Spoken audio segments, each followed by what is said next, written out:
I have a free play for you in an NFC South matchup between the Atlanta Falcons and the Carolina Panthers in week 3 of the NFL season. Right now, the Falcons are 5.5 point road favorites across the board, and the total has come down to as low as 43.5. There are some 44 still available. Let's get into the numbers, the matchup, and the trends that point to betting on the sharp side of this game. I am Ronald Kabang from wagertalk.com and themoneyballer.com. As far as the NFL goes, I'm hitting over 57% of my NFL plays since last season. If you want to rock with me in the NFL, WNBA, playoffs, or any other sports I'm betting right now, you can go to wt.buzz/RC. Now to this game, let's start with the Atlanta side. The Falcons are coming off a pretty dominant 22-6 road win against Minnesota. Their defense really took over that game, 6 sacks, 16 pressures, 53% pressure rate. To me, that's pretty top tier as far as defense goes. And they held McCarthy they held McCarthy in check all night. And what's important is they did it with a 4-man rush that allowed them to really keep more players in coverage, force quarterback mistakes, and they should be able to do that again here. On the other side, Atlanta's run game remains, to me, their strength. Robinson, Algier, one of the most effective 1-2 punches in the league.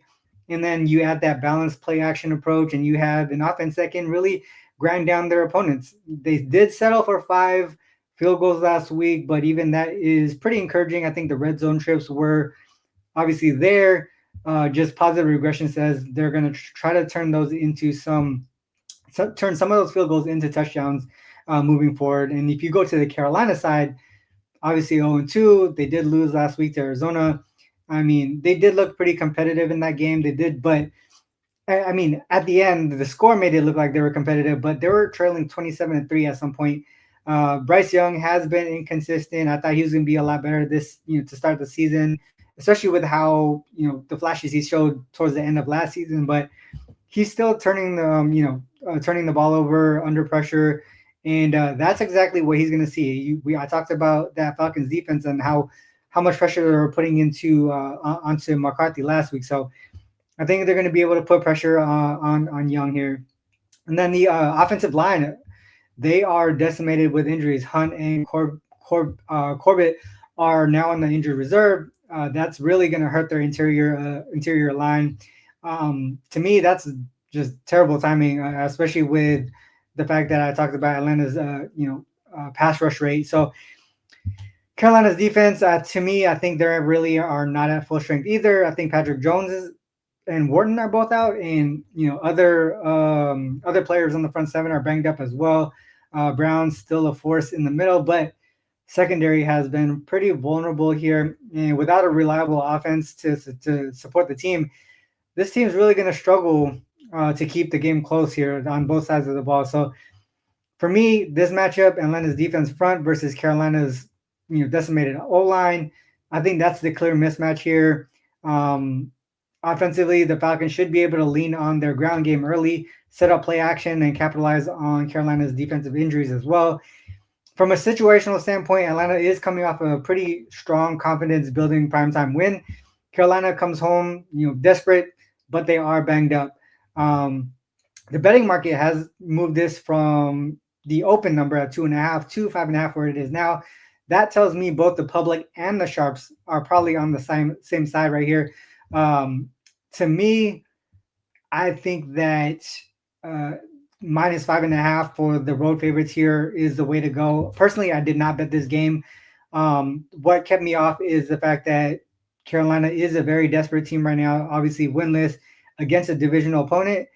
That could be enough motivation for them to show up here and maybe a backdoor cover. But and especially the fact that I could have got it at 2.5 at open, and I definitely won't take the 5.5 here. But to me, I still think that 5.5 probably will be, still the best play on the board in my opinion.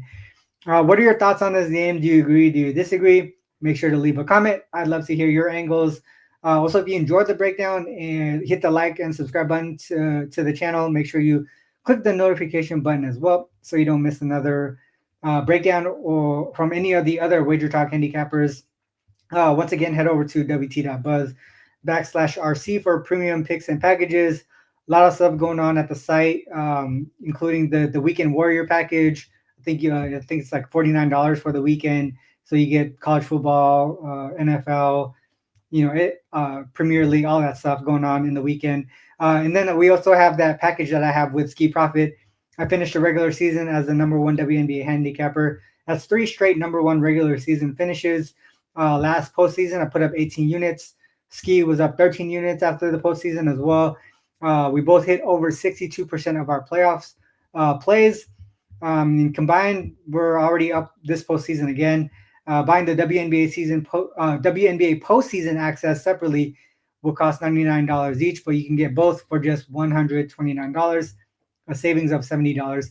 Ride with the top 2 WNBA handicappers at Wager Talk, myself and Ski Profit. And for all your personal betting needs, head over to themoneybar.com. They have all the stats, trends, and insights you need to make informed betting decisions. You can use promo code RC50 to get 50% off your first billing cycle. Themoneyballer.com is my main source for handicapping in the NFL, NBA, MLB, WNBA. So check that out. And this is the end of the video, guys, whether you fade or follow. It is on you to make that call. Good luck with all your action. Until next time, peace.